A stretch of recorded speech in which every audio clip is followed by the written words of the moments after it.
For our United Way Spotlight of the Week, I'm joined by Michael Dawthorne from Canadian Hearing Services. Welcome, Michael. So glad you could join us today. Thank you. It's nice to be here. So tell me what Canadian Hearing Services provides to the community.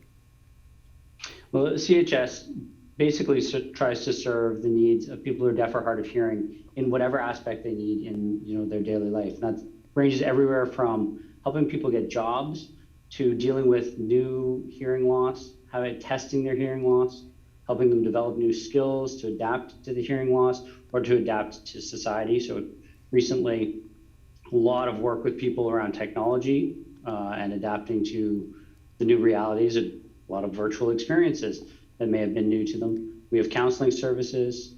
So really quite a large range of services to meet the needs of somebody who is deaf or hard of hearing.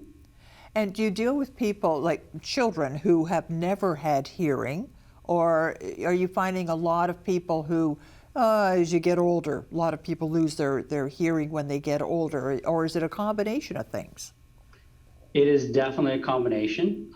We have people who have been deaf since birth, so many of whom have grown up. They've learned sign language as their first language, and we support them through. It may start when they're even a student, and they may access the CHS scholarship program. They may do summer student placements with us, or they may come to us later in life with support to find a job or navigate some government systems and things like that are not necessarily accessible to someone who's deaf. We also deal with, as you said, people who lose their hearing later in life.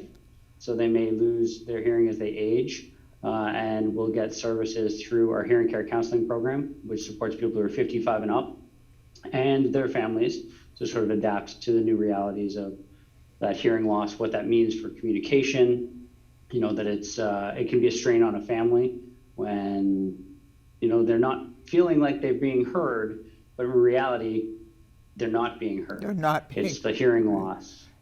But there's so much technology now. I have a friend who she gets me to clip this thing on my shirt, and that way I could just talk in normal tones, and even driving I don't have to look straight at her. And there's so much out there. And then I knew someone else who had I guess surgery where they implant all those things. So why is anybody deaf these days? Well, there's a lot of options, as you said, that exist out there.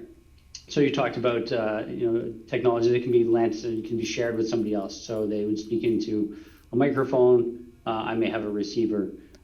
Hearing aids now can be Bluetooth compatible, so they can tap into your phone or your computer or whatever. So you're hearing it directly through your hearing aids. The surgery you're talking about is cochlear implants, which will allow somebody to receive the sensations into the brain to mimic sound sort of electronically. Now, why people are deaf, many people who are born deaf and they grow up deaf live in a deaf community. They live with deaf culture. They have their own language, history, culture. It is not a disability that needs to be treated or cured. It's part of who they are. And it's a very wholesome, full, life and experience for them. So there's not really a need to look to cure all hearing loss, and it's certainly not the model that CHS adheres to. We try and support all clients, all individuals with where they are on their journey and where they want to be in life. And it's not uncommon to support families whose children are deaf with understanding the options that exist, from, as I said, something like a cochlear implant to supporting the whole family in embracing the deaf culture. It must be challenging if you're, say, a teenager and you get the implant, you go through the surgery, which it is a surgery that has to actually, make this work, that suddenly they've got this new sensation. Do you work with people about that kind of thing? Yeah, well, as I said, we will work with people throughout any aspects of their hearing loss. There are some people, there are people associated with the hospitals when somebody gets a cochlear implant who may deal specifically with the initial adaptation. But in terms of what does life look like after that, the CHS is always available to support. We do have a mental health counseling program as well that can help people deal with either the hearing loss or, in the case of a cochlear implant, a difference, a shift in their identity. So where they're now becoming more, entrenched into the hearing world, whereas before they maybe were not as readily able to participate. Right. And that, as though it sounds like a wonderful experience, can also be very overwhelming. I would think it would be. I can't imagine. I can't even imagine. But I lived in Belleville for many years, and this Sir James Whitney school there. So people came from all over Canada to attend that school, and it was for the deaf. So we had a big community there. Would that be, how big is the community here in Kingston? Certainly, as you said, Belleville is definitely one of the larger deaf communities, but Kingston has a fair population of both deaf and hard of hearing. We serve hundreds of people in the city of Kingston every year through our various different programs. So it is not by any means as small as somebody might think. Right. Even though it's, as you said, it's not as prevalent as it is in Belleville because of the school. Right. Yeah. We got so used to groups of children and coming into McDonald's for a birthday party, and you suddenly realize that you're not really hearing the noise. You kind of roll your eyes and saying, "Oh, great! There goes my lunch," with listening to kids screaming, and then you realize, nope, they're pretty quiet. But for somebody like me who has had limited exposure to people who are totally deaf, what are some of the do's and don'ts we should all know about for dealing with? I encounter somebody, I'm never sure what I should do and not do. Can you help me out with that? Absolutely. So first and foremost, just don't make any assumptions. Don't assume that they can't hear you at all. Because some do have some residual hearing. Don't assume that they need your help with something.